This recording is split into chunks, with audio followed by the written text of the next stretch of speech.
Doctor اسلامی کے معزز ناظرین، آج کے اس ویڈیو میں ہم آدم علیہ السلام کے دو بیٹوں کے بارے میں بات کرنے والے ہیں۔ آدم کے پہلے بچوں میں سے قابیل بڑا تھا جبکہ حابیل چھوٹا تھا۔ ان میں سے ہر ایک نے خدا کے حضور قربانی پیش کی، لیکن یہ صرف حابیل کی طرف سے قبول کی گئی،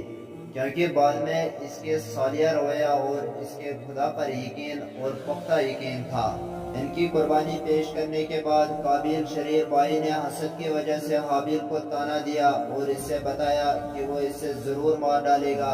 حابیل نے قابیل کو منصفانہ طور پر خبردار کیا کہ خدا نے صرف ان لوگوں کی قربانی قبول کی جو اپنے اعمال میں راستہ باز ہیں۔